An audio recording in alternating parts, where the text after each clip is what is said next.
Olá, meus amigos, um bom dia, boa tarde, boa noite. Eu me chamo Gilson e estou aqui para mais um vídeo, né? E nesse vídeo eu vou contar um pouco da minha história de vida, né? Um pouco da minha história de vida. Mas antes de eu começar a minha história, eu quero pedir a vocês para se inscrevam no canal, deixe seu like, ative o sininho para receber as notificações dos próximos vídeos, ok? Lá, assim, se inscreva no canal, ok? Meus queridos, a minha história daria um filme, né? Mas não tem como muito tempo para contar a minha história. Então eu vou conversar aqui contar um pouco da minha história, né, para vocês, né? É o seguinte, eu sou daqui mesmo de Salvador e sou filho de um relacionamento que já começou errado, né? Já começou errado por quê? Começou errado porque a minha genitora conheceu meu pai e ela já era casada. Meu pai era militar e o marido da minha genitora, eu digo genitora porque mãe é quem cria, não é quem faz. Assim como o pai não é quem faz, é quem cria, da mesma forma a mãe também não é quem faz, é quem cria. Por isso eu digo a minha genitora. Então a minha genitora era casada, tinha duas filhinhas e ela conheceu o meu pai através do marido dela, que também era militar, né? E aconteceu que depois que ela conheceu o meu pai, segundo ela, se apaixonou por meu pai, né? E o que fez? Abandonou a casa, né? Abandonou o lar, forrou um pano na frente da casa, botou as duas crianças, aquelas duas filhinhas que ela tinha, as minhas irmãs, sentadas na porta, né? Com a faixa de idade, de 3 a 6 anos de idade, tinha aquelas duas crianças, e ela abandonou ali e foi embora morar com meu pai, né? E só que o que a gente faz aqui de bom ou de ruim, nós vamos ter um troco, nós vamos receber aquilo ali. E ela foi viver com meu pai, abandonou o lar, né?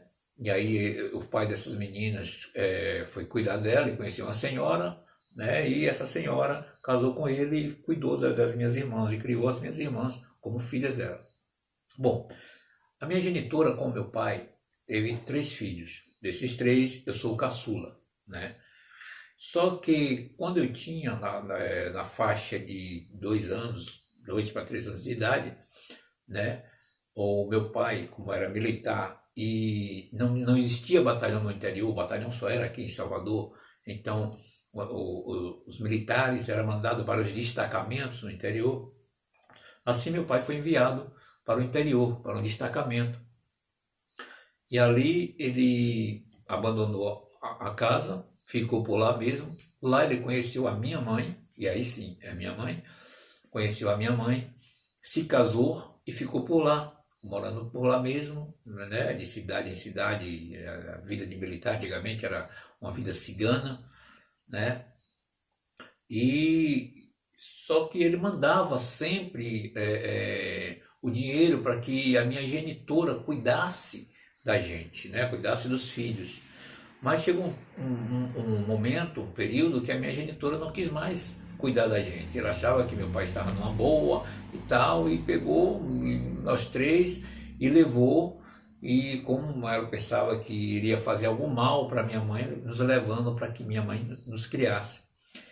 Só que ela se deu mal, porque, na verdade, quando a minha mãe nos conheceu, minha mãe começou a cuidar da gente e começou a nos tratar de uma maneira tão maravilhosa, porque minha mãe é a pessoa mais maravilhosa que eu conheci sobre esta terra, né? Minha mãe é a pessoa que não tem explicação para falar sobre minha mãe, tá? Não tem, porque não é só por ela ser minha mãe, não é só com os filhos, mas é com todas as pessoas que vivem ao redor dela, né? Tem essa percepção da bondade que é a minha mãe, né? Só que minha mãe, quando nós chegamos lá, ela já tinha uma filhinha, ela tinha na faixa de 16 anos de idade, já tinha uma filhinha, né? E, e já tinha essa filhinha, e após essa filhinha, todo ano nascia um. Então eu tenho mais 13 irmãozinhos, 13 irmãos mais novos do que eu. Então era aquela escadinha, né? E para um militar, sustentar essa escadinha não era fácil, não é fácil realmente. Para sustentar, para botar para estudar e tudo mais, não é fácil. Então eu tive uma vida que não foi das melhores. Apesar de ter uma mãe que eu acho que, se não fosse a mãe que eu tenho, acho que a minha vida seria um terror, né? Hoje é uma história que daria um filme, mas seria um filme de terror. Mas não foi, enquanto eu estava com a minha mãe, foi uma vida maravilhosa, uma vida de sofrimento, de necessidade, pelas condições financeiras do meu pai, né, pelos filhos que ele tinha ali dentro de casa, mas uma vida em paz com a minha mãe. Minha mãe é maravilhosa, muito maravilhosa, né? Mas o tempo passou, eu fui crescendo, né? Eu fui crescendo, eu cheguei à minha adolescência, e na minha adolescência eu comecei a beber escondido dos meus pais, né? Eu não estudava, quer dizer, eu ia para o colégio, mas mal tinha condições de estudar, pois não me alimentava direito, né? Então, eu estava com aqueles amiguinhos ali da minha idade, né, adolescente, se escondia, ia beber, ia fazer essas coisas, né? Quando eu ia para o colégio, essa minha irmã, né, que é mais nova do que eu, o que nós fazíamos? Não tínhamos nem uniforme, né? Direito a gente tinha. Então, até o calçado. Ela ia, estudava de manhã, ela ia para o colégio de manhã, e à tarde, quando eu ia para o colégio, encontrava com ela no caminho. Eu calçava o calçado dela, né? E ela calçava a minha sandália e vinha para casa. E assim era a nossa vida, né? Até quando eu cheguei à minha adolescência e comecei a pensar, né, em mudar de vida, em fazer alguma coisa, mas sem estudo direito, né? Estudei muito pouco. Aí, o que aconteceu?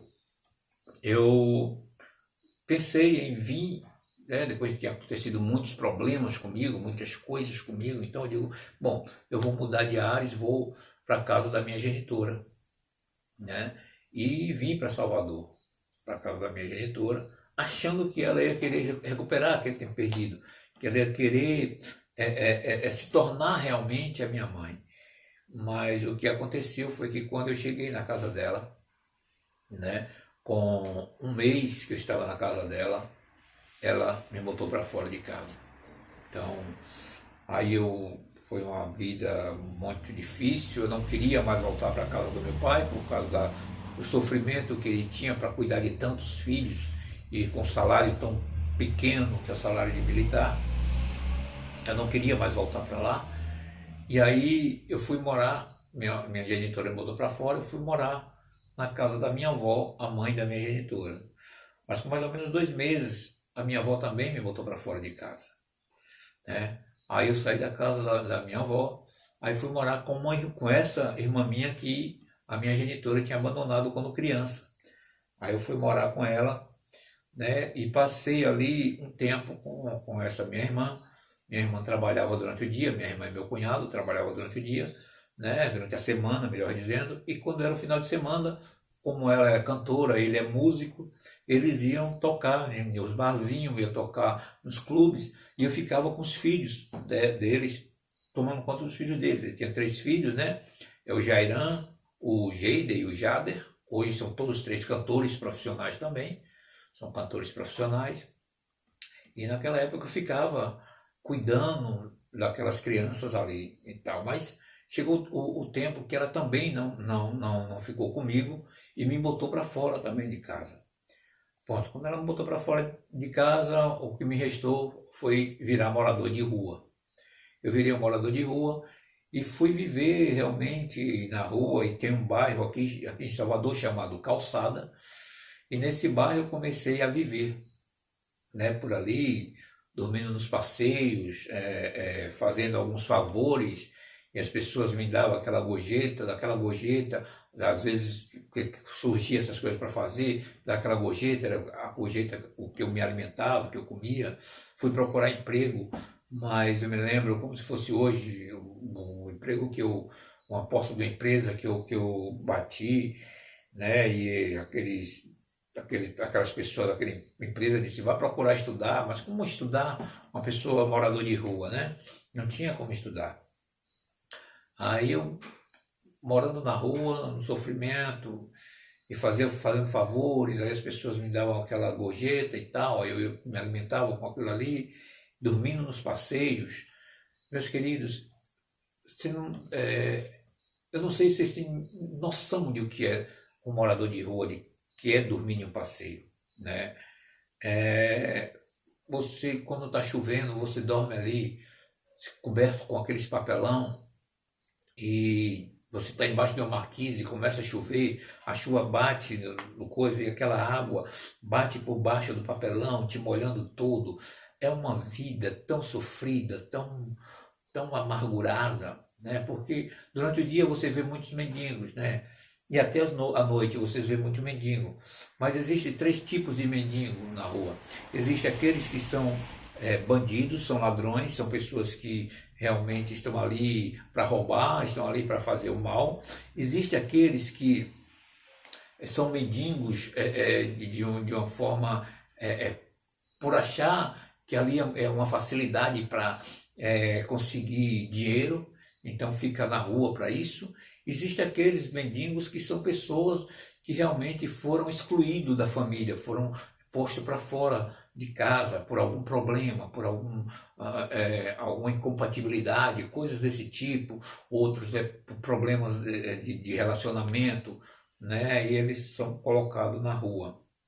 Né? Então, são esses três tipos de mendigo. E eu estava nessa terceira classe, que é quando eu fui realmente abandonado, jogado para fora realmente, colocado na rua por essas pessoas, a minha genitora, minha avó, mãe de minha genitora, e essa minha irmã. Então, fui morar na rua, e ali foi muito sofrimento, e passei do meado dos anos 80 até os anos 90 nessa situação.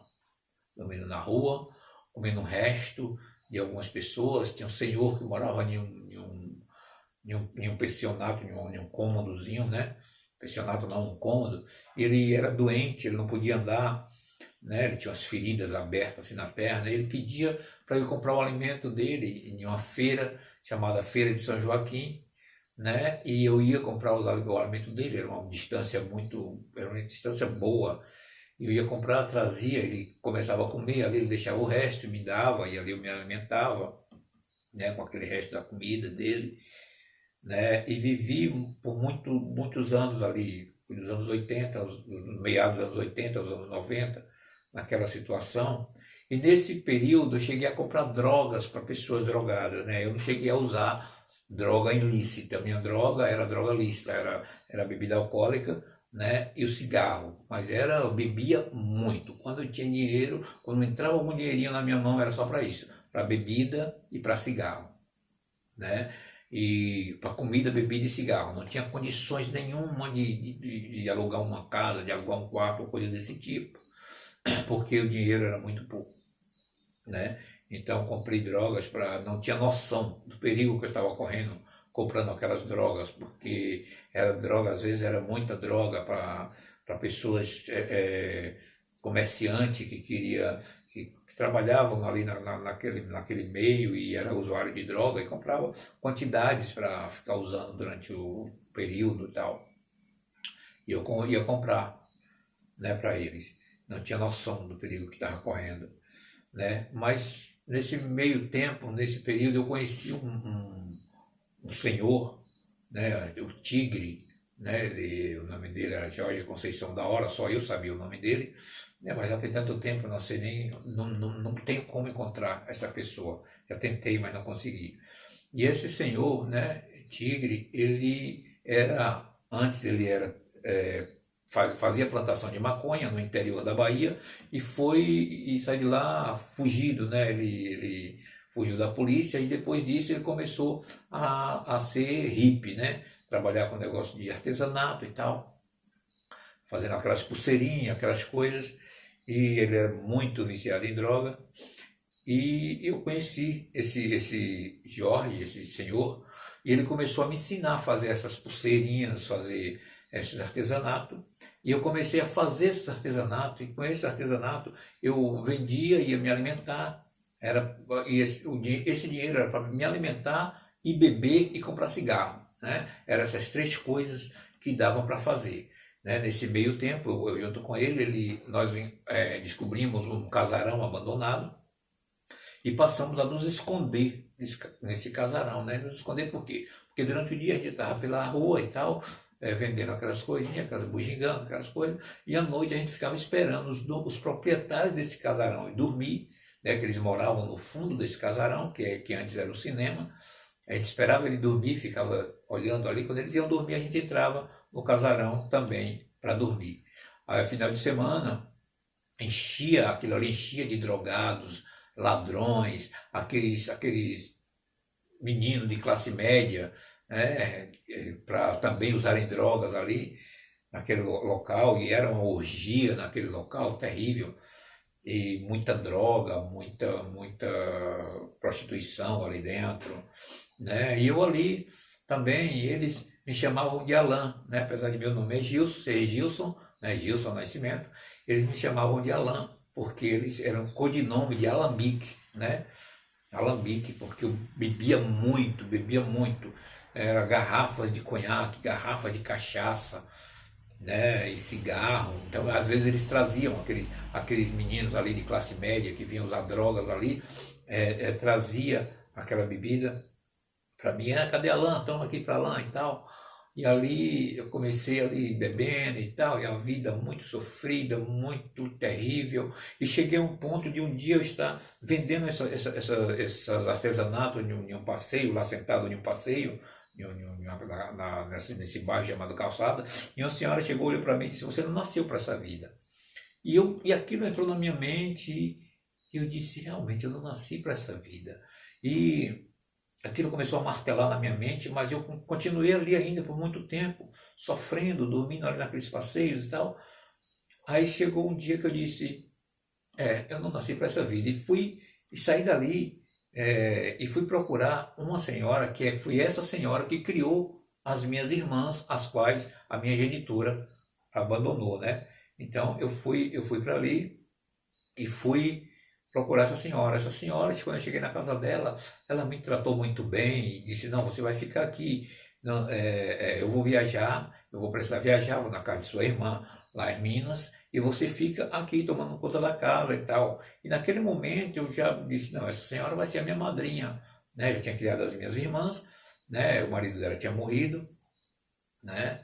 O pai das minhas irmãs tinha morrido, e eu disse: não, ela vai ser minha madrinha, essa senhora vai ser minha madrinha. Então eu fiquei ali e disse a ela: a partir de hoje eu não vou beber mais nem fumar. Ela não acreditou, ela disse: eu não acredito, só acredito vendo, mas tudo bem, você vai ficar aí, eu vou viajar e você fica aí tomando conta da casa e tal. Eu disse: tudo bem. E ela, aí quando foi no outro dia, isso não me falha a memória, de uma quinta-feira, quando foi em uma sexta-feira, uma pessoa chegou lá com 2 carteiras de cigarro. Um homem que não fumava, minha madrinha também não fumava, e ele chegou com 2 carteiras de cigarro e disse: olha, dê esse cigarro a Gilson, né, porque eu ganhei e eu não fumo, eu trouxe para ele. Aí minha madrinha chegou para mim e disse: olha, Gilson, fulano trouxe aqui essas 2 carteiras de cigarro para você. Eu disse: não, minha madrinha, eu não vou fumar. Ela disse: tá bom, mas eu vou deixar aqui em cima, tá? Se você quiser. Aí quando foi no outro dia, no sábado, ela viajou. No sábado mesmo, quando ela viajou, eu já fui para o bar, que ela tinha deixado um dinheiro para alguma necessidade minha, eu já fui para o bar. Fui para o bar, enchi a cara, voltei, abri aquela carteira de cigarro e comecei a fumar. E meia-noite, mais ou menos, eu liguei o rádio, né, dentro de casa, naquele desespero, naquela angústia, e estava em uma emissora, na Rádio Clube de Salvador. Era uma emissora que existia aqui em Salvador, nos anos 80, nos anos 90. E eu liguei aquele rádio, e aquela emissora estava ali um programa evangélico abençoado, que não era esses programas de hoje que é só pedir dinheiro, era um programa que pregava a palavra, que pregava a salvação. E eu liguei aquele rádio e comecei a chorar e pedi a Deus, dizendo a Deus: se existe realmente um Deus, mude a minha vida, me tire desta situação. E clamava a Deus ali, e chorava, mas fumando, chorando e fumando. E quando eu já há muito tempo ali orando, eu levantei, peguei aquelas duas carteiras de cigarro, né? Já tinha uma carteira e meia mais ou menos, rasguei, espalhou aqueles pedaços de cigarro pelo meio da casa, aquele cigarro que eu estava fumando também, joguei para lá e dobrei o meu joelho novamente e continuei clamando a Deus, pedindo a Deus que se existisse realmente Deus que me tirasse daquela situação, daquele sofrimento. E aconteceu que eu apaguei. Eu apaguei, né, ali naquele desespero. Quando foi no outro dia que eu acordei, eu não tinha mais vontade nenhuma de fumar. Eu não tinha mais vontade nenhuma de beber. A casa estava empisteada de pedaços de cigarro, porque eu rasguei aquela carteira de cigarros, bagacei aquele cigarro e tal. Eu peguei e varri aquele lixo, varri aqueles pedaços de cigarro, joguei fora. Não tinha mais vontade de beber, como eu disse, não tinha mais vontade de fumar. E agora mudei a oração. Eu pedi a Deus para me enviar para alguma igreja, para me enviar para algum lugar para onde eu pudesse realmente congregar, que eu pudesse realmente aprender alguma coisa de Deus. E eu, como eu disse, eu estava em um bairro chamado Plataforma, nessa época, na casa da minha madrinha, e Deus me trouxe para Canabrava, né, que é outro bairro bem distante, não sei como eu vim, não me lembro, né, na época como foi que eu vim. Eu sei que eu rodava Salvador todo a pé, que eu era morador de rua, rodava Salvador todo a pé. Não sei como eu vim para cá. Eu sei que eu vim para cá e comecei a congregar na Igreja Assembleia de Deus, aqui nesse bairro de Canabrava, onde eu moro até hoje, e a igreja onde eu congrego até hoje, né? E na igreja um irmão disse: você vai morar, você faz o seguinte, fica lá em casa, que eu estou construindo, você fica lá ajudando o pedreiro e eu te ajudo. Eu disse: tá bom. Aí fui para essa casa desse irmão, comecei a ajudar lá, né, trabalhar lá, ajudando esse pedreiro e tal, mas com 2 meses ele me botou para fora de casa, né? Ele me botou para fora, e o pior, me botou para fora sem me pagar um tostão. E eu fiquei: meu Deus, e agora? Eu sabia que eu não podia dar escândalo, eu agora era cristão, não podia dar escândalo. Então o que eu fiz? Esse pedreiro que trabalhava nessa casa, na casa desse irmão, essa pessoa, disse: não, Gilson, fique tranquilo que eu vou te ajudar. E realmente ele me ajudou, ele me arranjou uma pessoa que era pedreiro também, para eu trabalhar com essa pessoa, e disse a essa pessoa: olha, e me deu as minhas referências para essa pessoa, dizendo que eu era maravilhoso e tal, e que eu era uma boa pessoa e tal. E essa pessoa disse: não, tudo bem, trabalha comigo. Aí nós tínhamos procurado um quarto para que eu morasse, e achamos esse quarto, mas tinha que pagar a fiança e 1 mês de aluguel. Aí ele falou para esse rapaz: só que ele está com problema, ele alugou um quarto e ele tem que pagar a fiança e 1 mês de aluguel. Esse rapaz, que não me conhecia, pegou, tirou dinheiro do bolso e me deu esse dinheiro para que eu pagasse a fiança e 1 mês de aluguel.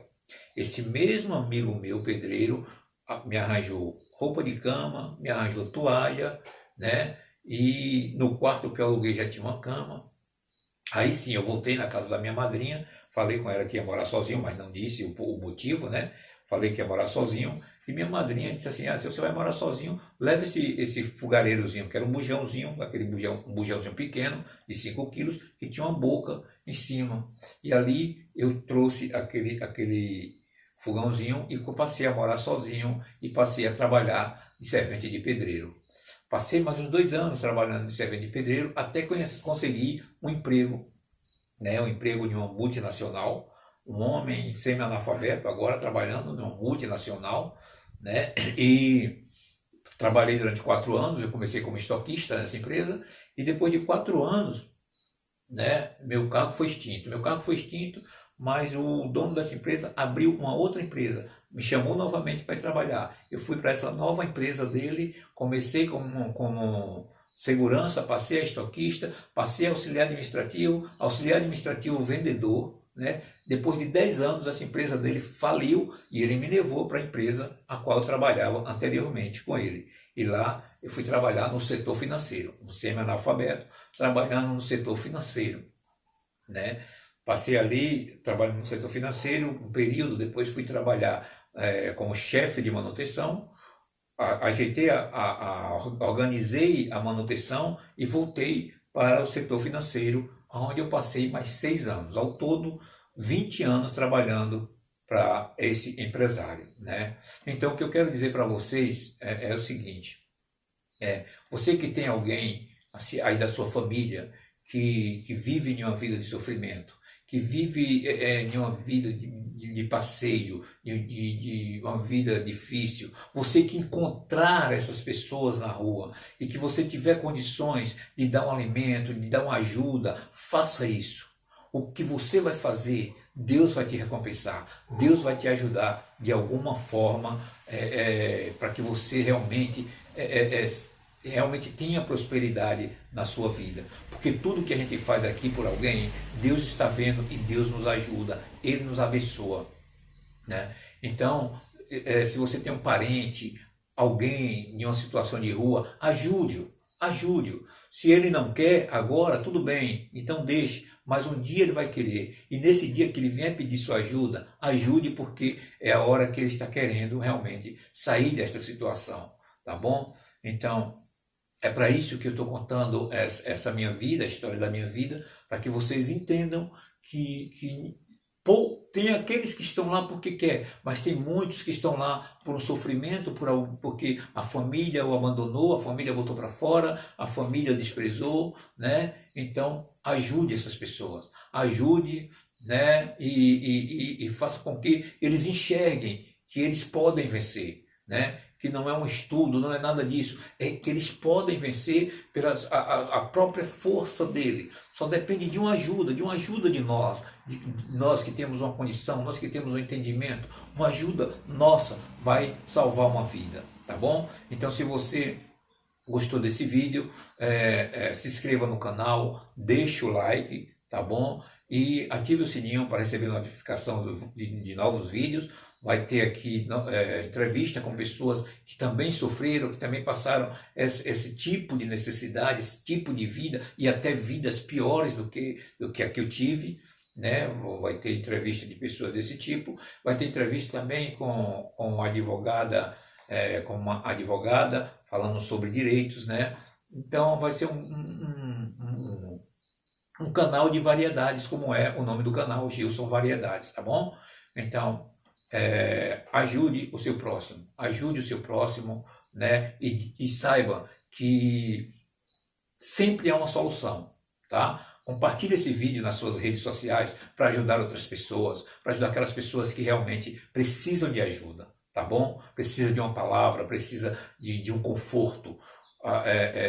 Compartilhe nas suas redes sociais, né? Você vai estar me ajudando e você vai estar ajudando o meu canal e vai estar ajudando outras pessoas que precisam ser ajudadas, que estão na mesma situação que eu tive, ou em situações piores. Hoje eu moro em uma casa razoável, tenho um carro na garagem e tenho uma vida razoável para a glória de Deus. Estou já há 30 anos como cristão na Igreja Assembleia de Deus. Que Deus abençoe a cada um de vocês que assistiram esse vídeo até o fim e compartilhe, ajude outras pessoas através desse vídeo, tá bom? Que Deus abençoe a todos e até o próximo vídeo.